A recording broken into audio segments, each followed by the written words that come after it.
নমস্কার বন্ধুরা, আজকে আমি আপনাদের দেখাবো খুব সাধারণ একটি রান্না। প্রথমে সাদা তেল গরম করে তার মধ্যে সাদা জিরে, তেজপাতা আর শুকনো লঙ্কা দিয়ে যতক্ষণ না মশলাটার ভাজা গন্ধ বেরোচ্ছে ভালো করে ভেজে নেব। এবার এর মধ্যে আমরা আলু আর পেঁয়াজ, সামান্য নুন আর হলুদ দিয়ে কটা কাঁচা লঙ্কা দিয়ে ভালো করে ভাজা করে নেব। যতক্ষণ না পেঁয়াজ আর আলুটা একটু নরম হচ্ছে ততক্ষণ আমরা এটাকে ভালো করে একসাথে ভেজে নেব। এরপরে আমরা এর মধ্যে অ্যাড করব শুকনো লঙ্কার গুঁড়ো।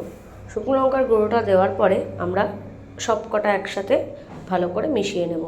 সব কিছুকে একসাথে আমরা ভাজা করে নেব। একটু ভাজা হয়ে গেলে এর মধ্যে আমরা অ্যাড করব ধনের গুঁড়ো, জিরের গুঁড়ো, হলুদ। সব মশলা দিয়ে যতক্ষণ না কাঁচা মশলার গন্ধ দূর হচ্ছে আমরা একবারে ভালো করে ভাজা করে নেব। ভালোভাবে আমরা ভাজা করে নেব, একটু মিক্স করে সব কিছু। তার মধ্যে আমরা দিয়ে দেবো আগে থেকে ধুয়ে বেছে রাখা চিংড়ি মাছটা। এবার চিংড়ি মাছটাকে দিয়ে সমস্ত কিছু আমরা একবারে ভালো করে কষিয়ে নেব। যতক্ষণ না চিংড়ি মাছ আর আলুর রঙটা চেঞ্জ হচ্ছে ততক্ষণ আমরা এটাকে কষাতে থাকবো। ভালো করে মিক্স করে নেব। করে নেওয়ার পরে যদি আপনাদের প্রয়োজন মনে হয় একটু জল আপনারা অ্যাড করতে পারেন কষানোর সময়। তো আমার প্রয়োজন মনে হচ্ছে বলে আমি এখানে সামান্য জল অ্যাড করে দিয়েছি। দিয়ে এবার ভালো করে সব কিছু আমরা একসাথে কষিয়ে নেব যতক্ষণ না উপর থেকে তেল ছাড়বে। সমস্তটা আমাদের ভাজা হয়ে গেছে, রঙটাও দেখুন কী সুন্দর হয়েছে।